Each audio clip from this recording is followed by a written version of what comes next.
Robert Whitfield didn't walk to the gate himself. Men like him never do. He picked up the intercom from the study, swirled his scotch once, and spoke without looking up from his desk. "Gordon, who is it?" "A woman, sir. Says she's Marcus's mother, Diana Lawson." A pause, the sound of ice settling in crystal. "That black woman actually came to the front gate?" His voice wasn't angry. It was almost amused. The way a man sounds when something small and predictable happens exactly as he expected. "Tell her this isn't a community center. We have a service door on the east side. That's where she belongs. Make sure she understands." A second voice bled through the intercom, then Sylvia Whitfield, somewhere behind her husband, her wine glass catching the chandelier light. "Oh, for heaven's sake, Robert. I told you this would happen the moment Marcus started bringing that world into our home." A soft, poisonous laugh. "Tell her if she wants to see the inside of this house, she can apply for a catering position. We're always short-staffed." Robert's voice came back one final time. Lower now, the amusement completely gone, replaced by something flat and absolute. "Gordon, I don't care how you do it, but that woman does not come through my front gate. Not tonight. Not ever." Gordon clicked off the radio and turned to face Diana. She had heard every word. She stood perfectly still in the evening air, the Southampton shoreline dark and wide behind her, 30 feet of iron gate between her and the blazing mansion beyond. She looked at Gordon. He looked at the ground. His jaw was tight. His hands weren't steady. She didn't cry. She didn't flinch. She reached into her purse, pulled out her phone, and checked the time. "7, 14 PM. One call. 4 words. James, bring them all." 30 minutes later, 30 black SUVs would form a wall around the Whitfield estate, so silent, so absolute, so total, that Robert Whitfield would never host another evening in this house again. He just didn't know it yet. Don't go anywhere, because what happens next will stay with you long after this video ends.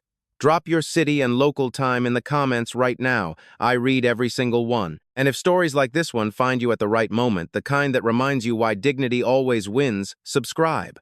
You'll want to be here for what's coming. The Whitfield estate didn't announce itself the way new money did. There were no golden gates, no fountain spraying colored light at the end of the driveway, no marble lions posed on either side of the entrance like a developer's fantasy. The Whitfield estate announced itself the way old money always does, through restraint, through the quiet certainty that everything here had always existed and always would. 14 acres on the Southampton shoreline. A main house built in 1887, white clapboard and dark shutters, expanded 3 times across 4 generations and never once allowed to look expanded. A private beach that stretched 200 yards before it met the Atlantic. A garden that had been tended by the same family of groundskeepers for 31 years. And tonight, 300 guests moving through the ballroom and the east lawn in silk and linen, holding champagne flutes they barely touched, speaking in the careful half-sentences of people who had known each other so long they no longer needed complete thought. It was the annual Whitfield Foundation Gala, the crown jewel of Robert Whitfield's social calendar, and this year it carried extra weight. Tonight, Robert planned to announce the foundation's new $200 million endowment, the largest private charitable commitment in the organization's 40-year history. He had spent 6 months orchestrating the moment. The press release was already drafted. The photographer was already positioned near the podium. Senator Bryce Langford would be at his right hand when he made the announcement, which was the whole point of inviting the senator in the first place. And somewhere tucked inside the evening, quietly, without too much fanfare, Robert also intended to acknowledge his son Marcus's engagement to Claire. Not celebrate it, exactly. Acknowledge it. There was a difference, and Robert understood that difference the way he understood most things, as a tool. Marcus Whitfield was 31 years old and had spent most of those years trying to become someone his father could not entirely control. He had gone to Howard instead of Yale. He had taken a job at a non-profit in Brooklyn instead of joining the family's investment firm. He had fallen in love with Claire Whitfield, yes, same last name, no relation, a woman who taught high school English in the Bronx and thought the Hamptons was something that happened to other people. And he had brought home Diana Lawson, his mother. Marcus had warned her on the phone 3 days before the gala. His voice had that particular tension in it, the tension of a man trying to protect 2 people at once and knowing he cannot fully protect either. "Mom, they're particular. You know what I mean." "I know exactly what you mean," Diana had said. "Just keep a low profile tonight. Don't let Dad get to you. I'll be right there." She had been quiet for a moment. Then, Marcus. Have I ever let anyone get to me? He didn't answer. That was its own kind of answer. Diana Lawson was 54 years old. She had grown up in West Baltimore in a row house with a leaking roof and a mother who worked double shifts at Johns Hopkins Hospital and still found time to read to her children every night before bed. She had put herself through Morgan State on academic scholarship, then through Wharton on sheer refusal to be told she didn't belong. She had built Lawson Capital Group from a single office in a shared workspace in Washington, D.C., into one of the most consequential private investment firms on the East Coast. She did not talk about any of this at parties. She arrived at the Whitfield estate at 7:11 p.m. in a rented Buick, not because she couldn't afford otherwise, but because she had learned long ago that the car you arrive in tells a room who you are before you open your mouth, and Diana had always preferred to let rooms figure out who she was on their own schedule. She wore a navy wrap dress, a single strand of pearls that had belonged to her mother, low heels, no designer label visible anywhere on her body. She looked, to everyone who glanced at her in that first moment, like a woman who had wandered slightly out of her depth. She was used to that. At the gatehouse, before the intercom, before Robert's voice, before all of it, she had waited while a young parking attendant jogged over to take her keys. He was maybe 22, a summer job. He had a small scar above his left eyebrow and tired eyes, and he moved with the careful efficiency of someone who had been on his feet since noon. "Good evening, ma'am," he said. "Good evening," Diana said. "What's your name?" He blinked. Guests didn't usually ask. Darnell, ma'am, Darnell. It's a warm night to be running back and forth. Have you had water recently?" He blinked again. Yes, ma'am. Thank you." She pressed a folded bill into his hand as she gave him the keys. $100. He stared at it long after she had walked toward the gate. That was when the intercom had crackled. That was when Robert's voice had come through. That was when Sylvia had laughed her soft, poisonous laugh. And Diana had stood there in the evening air and heard every word and felt something she had felt many times before, not surprise, never surprise, but a deep and settled weariness that lived just below the sternum, in the place where outrage used to live before it learned to be patient. She made her call. Then she turned and walked, alone, toward the service door on the east side. But as she walked, she passed a ground-floor window.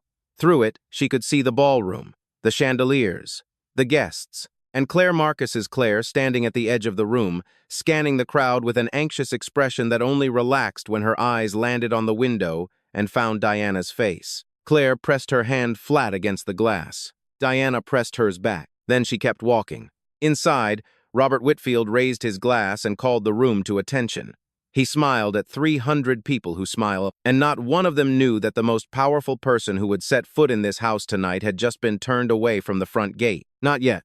Sylvia Whitfield had perfected the art of the guided tour. She had been giving versions of it for 30 years to new neighbors, to her husband's business associates, to the wives of senators and the girlfriends of old money heirs. The tour always covered the same ground: the East Wing with its original moldings, the garden Robert's grandmother had designed, the library with its first edition collection behind glass. It always took the same amount of time, and it always steered the guest away from the people Sylvia most wanted them not to reach. She met Diana at the service entrance with a smile so practiced it had its own muscle memory. "Diana, what a surprise that you made it." She air-kissed somewhere near Diana's cheek. "Marcus said you might not be able to come. Something about a prior commitment?" "I rearranged my schedule," Diana said. "Of course you did." Sylvia turned and began walking without checking whether Diana followed. "Let me show you around before things get too busy. It can be a little overwhelming if you're not used to this kind of evening." Diana followed. She noted the route away from the main ballroom entrance, through a side corridor that ran parallel to the kitchen, past the coat room and a bathroom designated for staff use. "The house has been in Robert's family since 1887, Sylvia said, gesturing at a framed oil painting. "A white man on a horse. His great-great-grandfather built it. Everything you see has been preserved exactly as it was. We don't believe in renovation." She said the word renovation the way some people say compromise. Some things shouldn't be changed. "Beautiful," Diana said, because it was the kind of word that gave nothing away. Sylvia paused at the entrance to the east sitting room, far from the ballroom, far from the 300 guests, far from Marcus. 3 older women sat inside with their after-dinner drinks, the kind of women whose jewelry was older than most buildings. "Some of Robert's closest friends," Sylvia said smoothly. She stepped into the room. "Ladies, this is Diana. She's Marcus's mother, bless his heart. He's always been so independent." She smiled at Diana. Diana drove up from the city. Not flew, not came from Washington, drove up from the city like she'd taken the Long Island Railroad for a day trip. The three women smiled, the kind of smiles that don't involve the eyes. One of them gray hair, emerald earrings, the confident posture of inherited wealth, tilted her head with the particular curiosity of someone examining an artifact they cannot quite place. "And what is it you do, Diana?" "Private investment," Diana said. "How nice," the woman said, in the tone reserved for answers that don't require follow-up. Sylvia moved them on before Diana could say anything further. Out in the main corridor again, just the two of them, Sylvia's voice dropped to something that was almost confidential, almost warm. "You know, Diana, I admire you. Truly. Raising a son like Marcus alone, I imagine, given the circumstances that takes real strength." She touched Diana's arm briefly, the kind of touch that marks territory. "We just want what's best for him, for both of them. And sometimes, the best thing a parent can do is understand their place in a child's new life. Step back a little, let him build the future he deserves." Diana stopped walking. Sylvia took 2 more steps before she realized and turned back, her expression resetting instantly into something pleasant. "Is something wrong?" "I want to make sure I understand you correctly," Diana said. Her voice was the same temperature it had been all evening, steady, unhurried, carrying no more weight than necessary. "Are you asking me to stay out of my son's life?" "Of course not," Sylvia laughed softly. "I'm simply saying that Marcus has found something wonderful here. A family, a future, and the best gift you can give him is not complicating that. By existing? By insisting," Sylvia said. The word landed precisely. "There's a difference." Diana looked at her for a long moment. Then she said, "That's a lovely dress, Sylvia." Sylvia blinked. "Thank you. Is it vintage?" "It's Chanel. This season." Diana nodded once. The way you nod at something that tells you everything. Then she turned toward the sound of the ballroom. Sylvia moved to intercept. "The guests are in the middle of—" "I'd like to find Marcus," Diana said simply. She kept walking. In the ballroom, the evening was in full warmth. The string quartet had found its rhythm. Waiters moved through the crowd with practiced invisibility. Senator Langford stood near the bar, laughing at something Robert had said. The laugh of a man who understood that laughing at the right moment was its own form of currency. Diana scanned the room. She found Marcus across the space. He spotted her at the same instant, and the relief on his face was so immediate and so unguarded that it ached to look at. He crossed toward her. They met near the edge of the room, away from the nearest cluster of guests. "Mom, I've been looking for you. Where were you?" "Getting the tour," she said. He understood immediately. His jaw tightened. "I'm sorry." "Don't be." She squeezed his arm. "Where's Claire?" "Talking to Dad." "She's trying to." He stopped, looked past Diana's shoulder. His expression changed. Diana turned. Robert Whitfield was walking toward them across the ballroom. Unhurried, deliberate. He had a glass in one hand and Gordon Hale 3 steps behind him, and his eyes were not on his son. They were on Diana. "Marcus," Robert said when he reached them.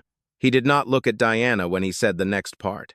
"We need to talk. Alone. Whatever you have to say, you can say in front of my mother." Robert's eyes moved to Diana then. Slow, measuring.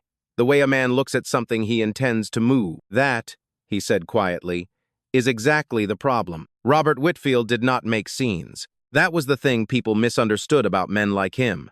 They assumed cruelty always came loud raised voices, red faces, fists on tables. But Robert had learned long ago that the most effective cruelty was the quiet kind. The kind delivered in a normal tone of voice in a well-lit room while a string quartet played 30 feet away.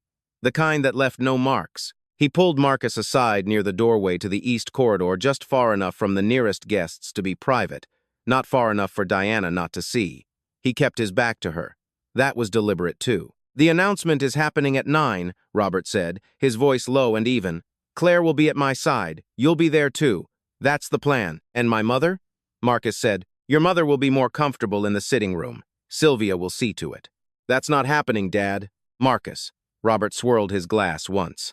"I've spent 6 months building tonight. The foundation announcement alone represents 40 years of my work in this community. The press will be watching. Our partners will be watching. Senator Langford will be watching." He paused. "I need this evening to reflect a certain image. And my mother doesn't fit that image." Robert said nothing, which was its own answer. Marcus stepped closer. His voice was quiet, but the steadiness in it had gone. "Say it plainly, Dad." For once in your life, just say it plainly. I am being plain, Robert said. I'm asking you to be sensible. This is not personal. It is entirely personal. It is business. Robert finally looked at his son directly. Everything in this room tonight is business, and your situation is a complication I cannot manage at the moment. He walked away before Marcus could respond. That was also deliberate. Gordon Hale appeared at Diana's elbow approximately 3 minutes later. He had the careful expression of a man executing an order he did not fully endorse. Miss Lawson, I apologize for the interruption. We have a small situation with parking. Your vehicle is blocking access for one of the catering trucks. If you'd follow me, we can get it sorted quickly. Diana looked at him. Gordon looked at a point slightly above her left shoulder. My car is in the guest lot, she said. With the valet, yes, ma'am. There's been a reorganization of the lot this evening. If you'll just come with me. She could have refused. She could have said the words that were the truth, that this was not about a parking space, that Gordon Hale knew it and she knew it, and the two of them standing here both knew exactly what this was. She could have said it loudly enough for the nearest guests to hear. She didn't. She followed him.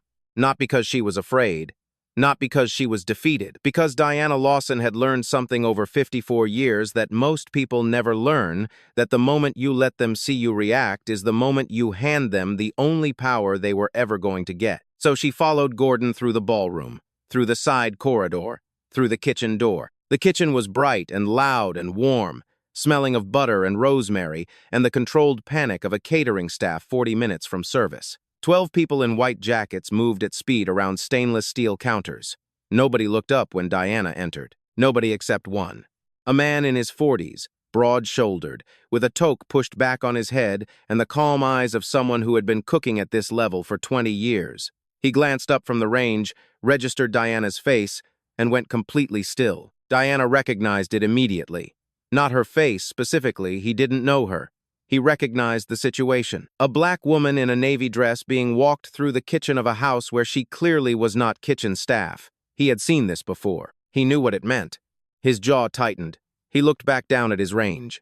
Gordon led Diana through the kitchen and out a door on the far side into the service corridor. Concrete floor. Fluorescent strip lighting. The sound of the gala muffled now, distant, like something happening in another world. If you'll just wait here, ma'am, I'll have someone bring the valet key around. Gordon, Diana said. He stopped. How long have you worked for Robert Whitfield? A pause.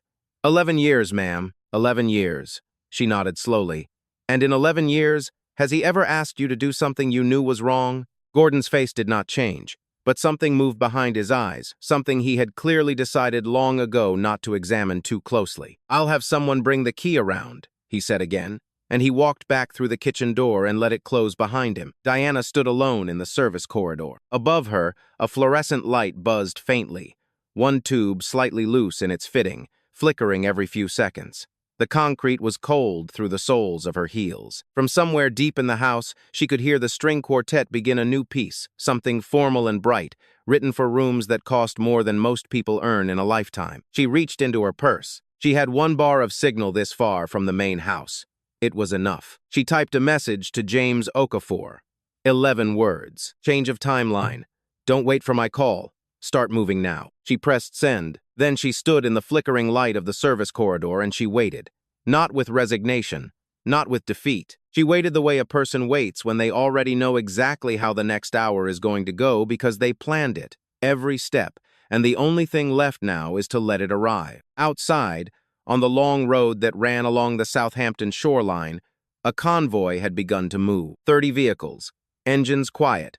Lights off. Getting closer. Robert Whitfield found her himself. That surprised her, slightly. She had expected Gordon to return, or Sylvia, or some other instrument of the evening's machinery. But Robert came in person, which meant one of two things. Either he wanted witnesses, or he wanted none. The service corridor had no guests, no phones, no senator standing nearby with his ear tilted toward a conversation that might matter. No witnesses. Robert closed the kitchen door behind him and stood at the entrance to the corridor.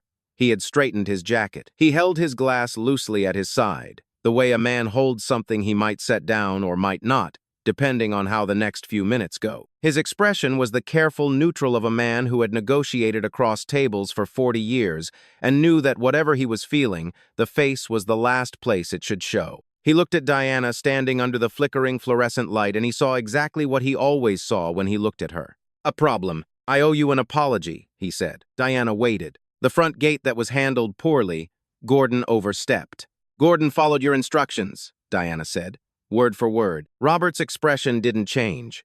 "Regardless, that isn't the issue I came to discuss." "Then discuss what you came to discuss."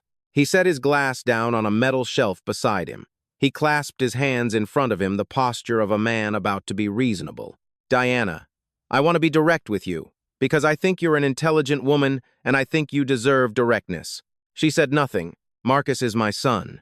He is also the future of this family, a family that has existed in this state for 4 generations, and carries with it obligations that neither you nor I have the right to simply disregard. Tonight represents the culmination of significant work, relationships, reputations, commitments that took decades to build." He paused.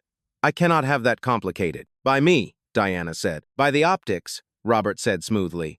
"I want to be clear, this is not personal. You said that already, because it's true." "Robert." Diana said his name quietly, "the way you say the name of something you have decided to look at directly. You told your security chief to send me to the service door. Your wife told me to apply for a catering position. You had me walked through the kitchen and placed in a concrete corridor while 300 guests drink your champagne 40 feet away." She tilted her head slightly. "At what point does it become personal?" Something moved across Robert's face. Not guilt, not quite. Something closer to irritation, the irritation of a man who finds that a situation he thought was simple has more corners than he expected. "What I'm asking," he said, his voice dropping lower now, the reasonable tone beginning to fray at its edges, "is for you to understand your place in this evening. Marcus has a future here. Claire has a future here. And that future requires a certain presentation. I'm not asking you to disappear. I'm asking you to be practical." "My place," Diana repeated. He stopped. Started again. "I'm asking you to stay in the background. For tonight. For Marcus." Sylvia appeared then, slipping through the kitchen door with the timing of someone who had been listening from the other side. She stood beside her husband, and her voice took on that particular texture, warm surface, cold underneath, that Diana had been hearing all evening. "Diana, sweetheart." The word sweetheart landed like a hand pressing down on a shoulder. "We're not asking you to leave. We're asking you to be smart. You want what's best for Marcus, don't you? A mother always wants what's best." "Don't," Diana said. Sylvia blinked. "Don't use my son as the handle on this," Diana said. "You've been doing it all evening, and I'd like you to stop." Sylvia's smile didn't waver, but her eyes went flat. Robert stepped forward. The reasonable tone was gone now. What replaced it was quieter and more honest, and considerably more dangerous. "I don't know what Marcus told you about tonight. I don't know what you expected when you drove up here. But I am telling you plainly, if you walk back into that ballroom and make this evening difficult, I will make the next several years of my son's life very, very hard. His access to this family, his career prospects within our network, his inheritance?" Diana said. Robert looked at her steadily. "Yes." The words sat in the corridor between them like something dropped. Diana looked at him for a long moment. Then she looked at Sylvia. Then she looked at the flickering tube above their heads, buzzing faintly in the silence. "I want to make sure I have this correctly," she said at last. "You are threatening your own son's future in order to keep his mother in a service corridor during a party." "I'm protecting my family," Robert said. "You are protecting an image," Diana said. "There's a difference, and somewhere in the last 40 years I think you forgot which one actually matters." She reached down and picked up her small clutch from where she had set it on the shelf. "I'm going to step outside," she said. "I need some air." She walked to the service door at the end of the corridor and pushed it open. Cold night air rolled in. The Atlantic was somewhere in the dark beyond the garden, invisible but present, the way it always is. She stepped outside. And somewhere on the road that ran along the shoreline, 30 engines that had been idling quietly for the last 14 minutes began, one by one, to move. The garden behind the Whitfield estate ran for 200 feet before it met the dunes. Past the dunes was the beach. Past the beach was the Atlantic, dark and wide and entirely indifferent to everything happening in the lit-up house behind Diana as she walked. The grass was cool and slightly damp under her heels. She slipped them off after the first 20 feet and carried them in one hand, walking barefoot across the Whitfield lawn like she owned it. She did not look back at the house. She walked until she reached a low wooden bench at the edge of the garden, the kind of bench that exists in wealthy gardens to suggest contemplation without ever actually being sat on, and she sat on it, and she looked out at the dark water, and she breathed. Then she called James. He picked up on the first ring. "We're 4 minutes out," he said, without waiting for her to speak. "All 30. I've got confirmation from every vehicle. Anyone give you trouble at the county road?" Nobody even noticed us until we were already past. "We've been running quiet." "Good." She paused. "James, after you block the gate, nobody goes in. Nobody comes out. Not until I say, 'Understood.' And the documents? Briefcase is in the lead car. Everything signed, everything dated, everything original." She exhaled slowly. "Okay. You all right, Miss Lawson?" She looked out at the water. Somewhere far out, the lights of a container ship moved at the edge of visibility, slow and steady, carrying its weight toward a destination that had been set long before tonight. "I will be," she said. 4 minutes. She hung up. Inside the house, in the ballroom that Diana could see distantly through the tall windows, Robert Whitfield was making his way toward the podium. She could see the shape of it, the guests arranging themselves, the photographer moving into position, the senator appearing at Robert's right shoulder like a well-dressed prop. Claire was there too, near the front, and beside her Marcus, scanning the room with the tight expression of a man who cannot find what he's looking for. He was looking for her. She watched him for a moment. Then she looked away. Inside, Robert tapped the microphone once. "Ladies and gentlemen," his voice carried even out here, faint through the glass, the amplified confidence of a man who had given 100 speeches in this room and never once doubted his right to the microphone. "Thank you for being here tonight. 40 years ago, my father stood in this room and said that the measure of a family is not what it builds for itself, but what it leaves behind for others." Ted Marsh, the CFO, stood at the bar near the back wall. He was not watching Robert. He was on his phone. He had been on his phone for the last 6 minutes, and the color of his face had been changing incrementally from its usual ruddy pink to a pale that was beginning to approach gray. He had received an email 11 minutes ago, a calendar notification from a contact he rarely spoke to, directly a partner at a firm in Washington, D.C., who handled due diligence for major nonprofit endowments. The email said 4 words, "Call me, right now." He had called. The call had lasted 4 minutes. He had not spoken much during it. Mostly he had listened, and what he had heard had caused his hand, holding his phone, to begin trembling very slightly at its edge. He looked up from his phone and scanned the room. He was looking for someone. His eyes moved across the crowd, the guests, the waitstaff, the photographer, and landed, finally, on the tall windows at the far end of the ballroom. Through the glass, barely visible in the dark beyond the garden, he could see the shape of a woman sitting on a bench at the edge of the lawn. He stared at her for a long moment. Then he looked down at the Forbes profile his contact had just forwarded him.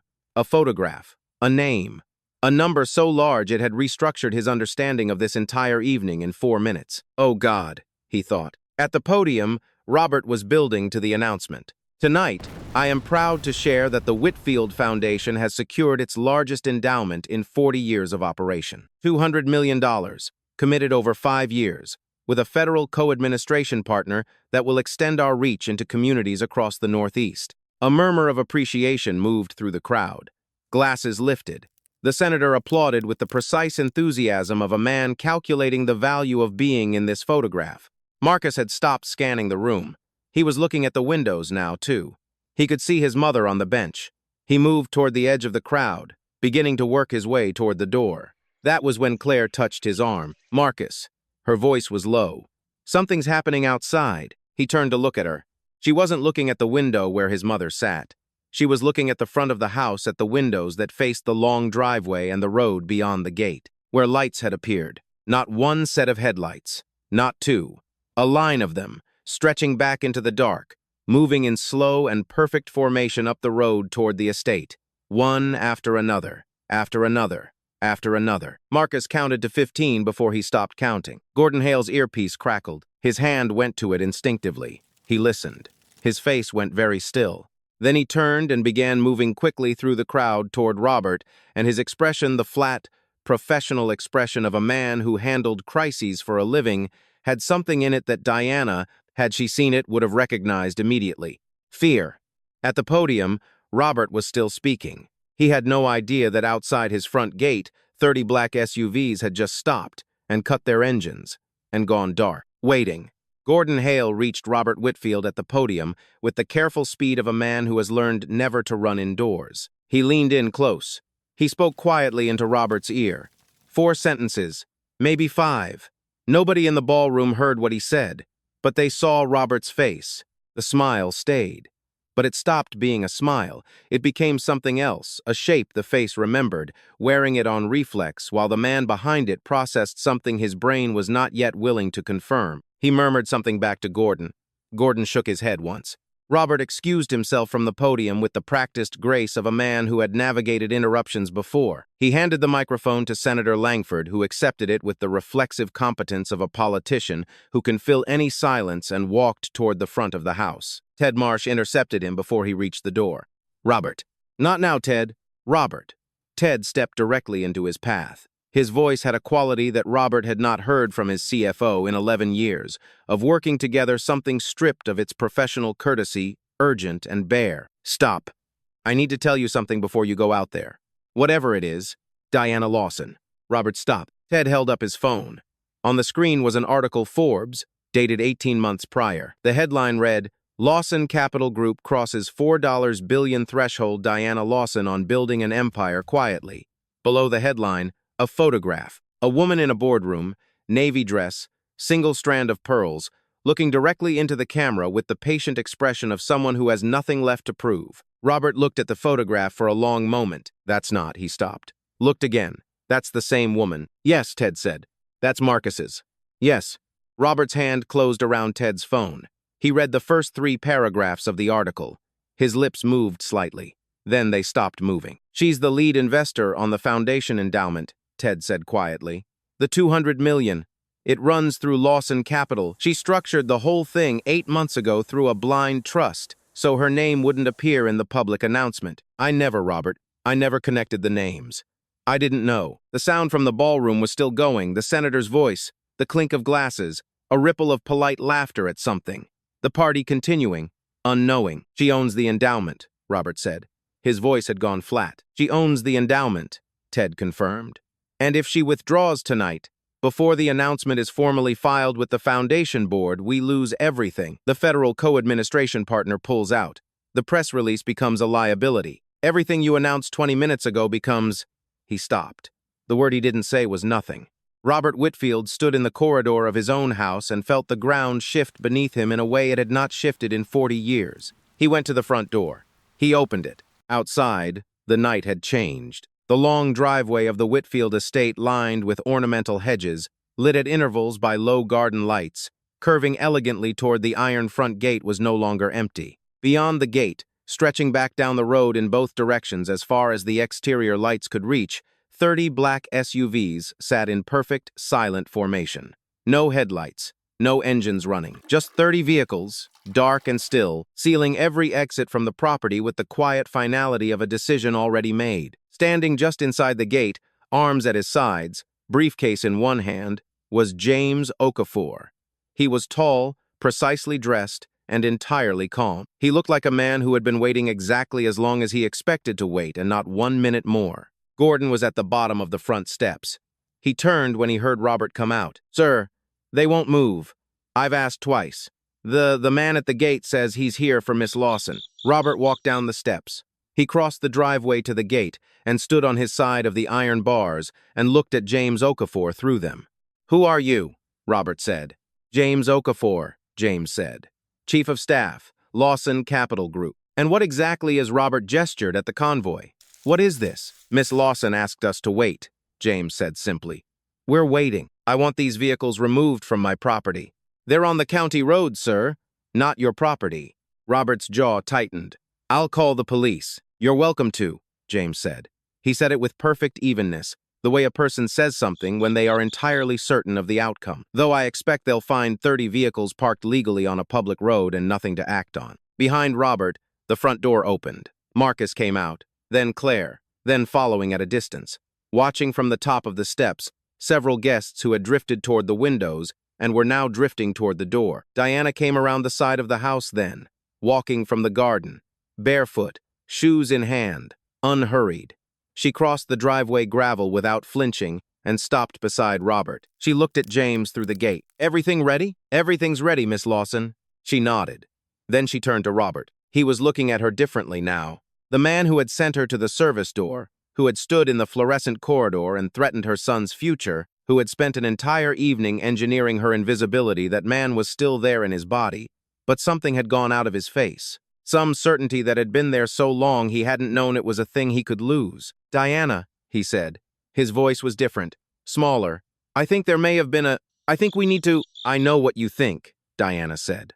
She reached out and James passed the briefcase through the gate. She set it on the driveway between herself and Robert and opened it. Inside, a single document, 12 pages, Lawson Capital Group, letterhead. At the top, in clean black type, notice of withdrawal of funding commitment. Robert stared at it. The paper carried the weight of $200 million, and every person in this driveway knew it. "You have a choice to make," Diana said quietly, "but I want you to make it out here, where everyone can see." The driveway had become a theater. Nobody had planned it that way. But guests had followed the current of tension from the ballroom to the front door, and now 30 or 40 people stood on the steps and the gravel, phones appearing from pockets and clutches, with the slow inevitability of something that cannot be stopped once it starts. The senator had stopped speaking inside. The string quartet had stopped playing. The party, without anyone declaring it over, had simply ended the way parties always end when something real walks through the door. Robert Whitfield stood in his driveway in front of his gate in front of 30 silent SUVs and looked at the withdrawal document and did not pick it up. Diana waited. She was patient, the way deep water is patient. Not passive, not resigned. Simply certain that time was moving in one direction and she did not need to push it. "You don't have to do this," Robert said finally. His voice had lost its ballroom, register the carrying confidence that filled rooms. What was left was smaller and more honest, and in some ways more disturbing because of it. "Whatever happened tonight, we can resolve this. Privately. Reasonably." "We are being reasonable," Diana said. "This is what reasonable looks like. $200 million. Is not the point," she said.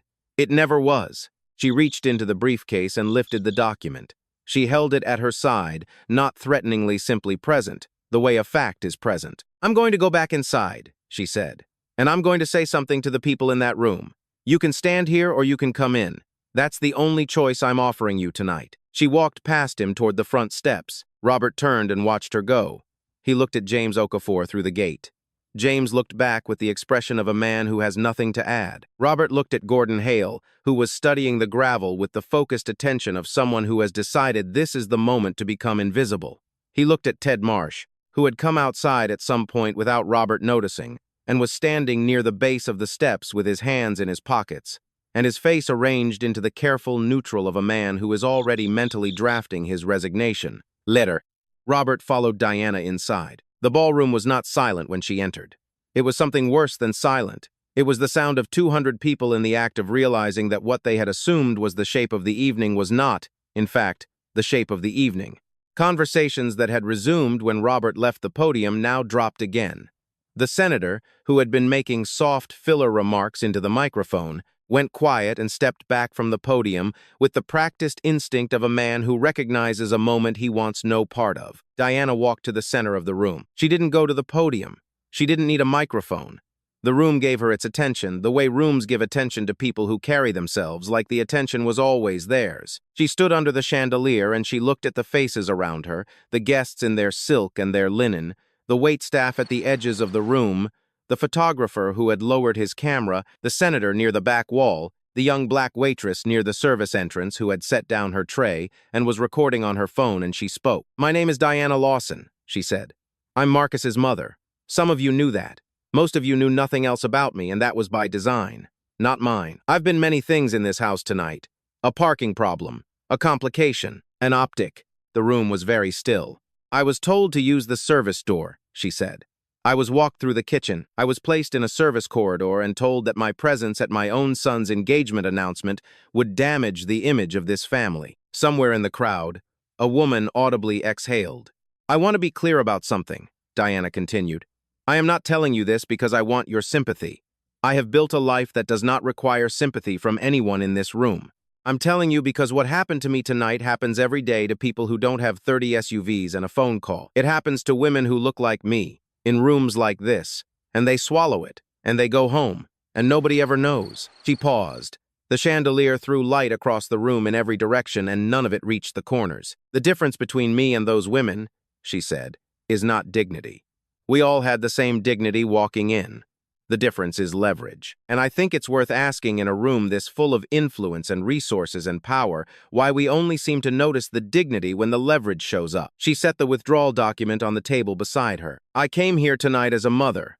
I would like, if it's still possible, to end the evening that way." She looked at Marcus. He was standing near Claire, and his eyes were bright with something that was not quite tears but was not far from them. "Hi, baby," she said simply. He crossed the room in 8 steps and put his arms around her. The room broke then, not into chaos, into something more complicated.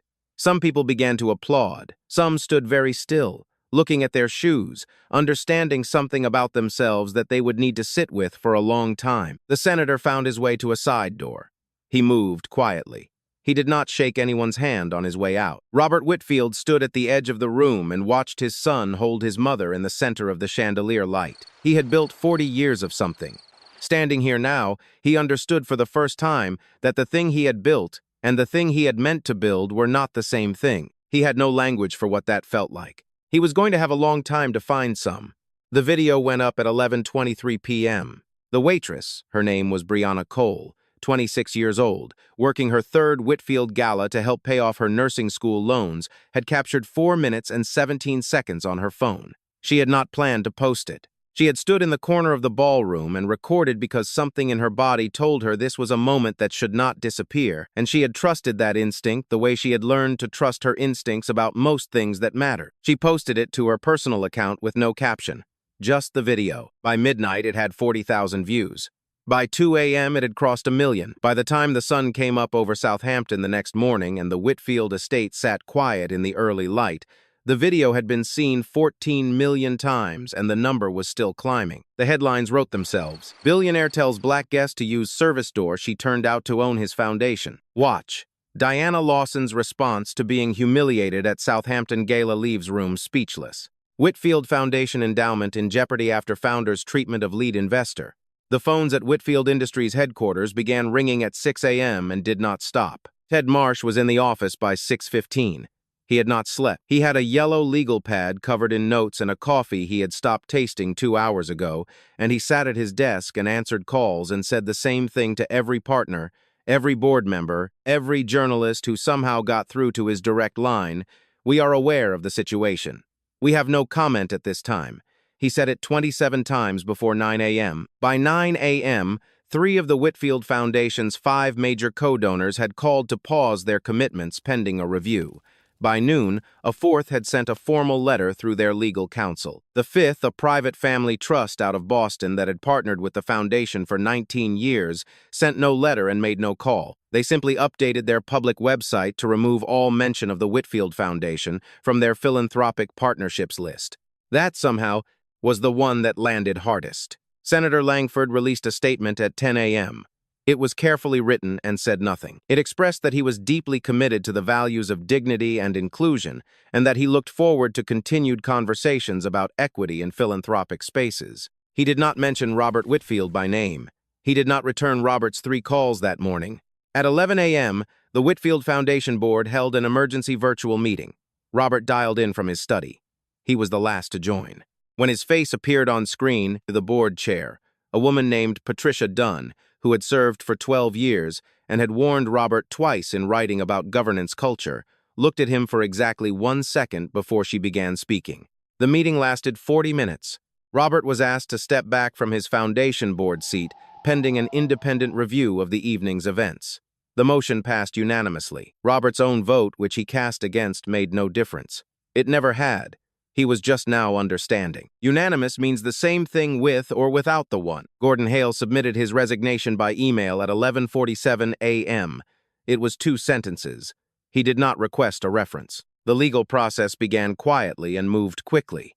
Diana's attorneys filed a formal civil complaint 4 days after the gala. The claims were specific and well-documented unlawful direction to a segregated entrance, harassment, intentional infliction of emotional distress. Every element of the evening had been captured on multiple devices by multiple guests. There was no ambiguity in the record. There was no version of the footage that helped Robert. The Whitfield family's legal team recommended settlement within 2 weeks. The settlement amount was sealed, as settlements are. But the formal letter of apology drafted by Robert's own attorneys, reviewed by Diana's, signed by Robert Whitfield and submitted to the court record, was public. It stated, in language that had been argued over word by word, that Robert Whitfield had directed Diana Lawson to a segregated entrance on the basis of her race had caused her to be excluded from a public event at which she had every right to be present and had subjected her to treatment that was discriminatory in nature and harmful in effect. The words on the basis of her race had been the last to be agreed upon. Robert's attorneys had tried 4 other formulations. Diana's had accepted none of them. The public record now said what had happened. In plain language, under Robert Whitfield's signature, for a man whose entire life had been built on a name, the paper trail was its own kind of sentence. Sylvia Whitfield was not named in the civil complaint, but the footage of her telling Diana to apply for a catering position had its own life online, separate from the main video, clipped and shared and captioned in ways that required no commentary. 3 charity boards she sat on received formal letters from community organizations requesting her resignation. 2 of those boards accepted the letters as sufficient reason to act. 1 did not. Sylvia resigned from the 3rd one herself, 2 weeks later, without explanation. The withdrawal document Diana had carried in that briefcase was formally executed the morning after the gala. The $200 million commitment from Lawson Capital Group was withdrawn from the Whitfield Foundation and redirected within 30 days to a new vehicle, the Lawson Community Equity Fund, headquartered in Baltimore, focused on economic development in the neighborhoods Diana had grown up in. The announcement generated more press than the original endowment ever would have. Darnell, the parking attendant who had told Diana his name and accepted her $100 with wide eyes, saw his name mentioned in one article that reconstructed the evening minute by minute. The reporter had interviewed 6 guests. Darnell was not a guest, but he had been there at the beginning. He was the first person at the Whitfield estate who had treated Diana Lawson like a person. He didn't think of it that way. He was just doing his job, he said, when the reporter reached him. That was, in its own way, the whole point. 6 months after the Whitfield Gala, almost nothing about Diana Lawson had changed. She still drove herself to work in a car that attracted no attention. She still wore plain dresses and low heels and the single strand of pearls that had belonged to her mother. She still knew the name of the security guard in the lobby of her building, the woman who restocked the coffee station on her floor, the man who brought the mail cart through every morning at 10. She still tipped generously and thanked people by name and never, in any room, behaved like someone who needed the room to know who she was. The money had always been there. It had never been the point. What had changed, if you watched closely, was something smaller and less visible. A quality in how she moved through rooms. Not confidence. She had always had that. Something else. The particular ease of a person who has been carrying a weight for a very long time and has finally, in one evening, set it down. Not the weight of the insult. She had carried that kind of weight before and would again. The weight of having stayed quiet about it, of having chosen, for Marcus's sake, for the sake of the evening, for the sake of not being the kind of woman who makes things difficult, of having swallowed it down and said nothing and gone to sit on a bench by the dunes. She had not stayed quiet in the end, and the world had not fallen apart. If anything, it had rearranged itself into a shape that made more sense. Marcus and Claire were married on a Saturday in late October, in a ceremony with 80 people in a converted textile building in Brooklyn that Claire had found on a walk home from work 2 years before and never forgotten. Diana sat in the front row in a dress she had owned for 3 years, and she cried at the part where Marcus looked at Claire and forgot his vows entirely and had to be prompted by the officiant, and then cried again when he laughed at himself. Robert was not there.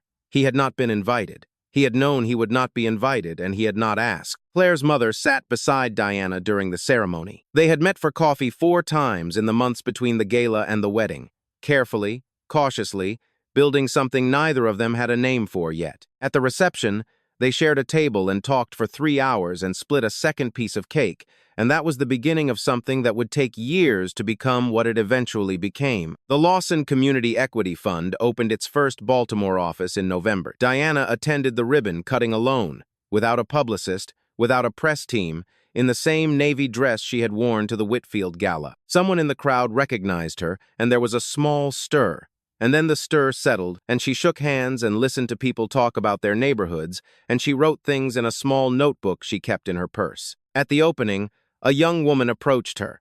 She was maybe 23, with the particular intensity of someone who has something important to say and is afraid she won't say it correctly. "Miss Lawson, I saw the video. From the gala." Diana nodded. I work in finance. I'm one of 3 black women in my whole firm.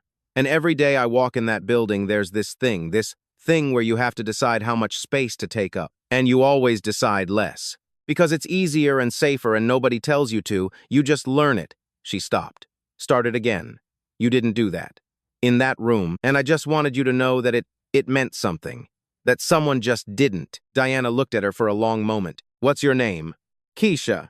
"Keisha." Diana reached into her purse and produced a card. Plain white. Name, number, email, nothing else.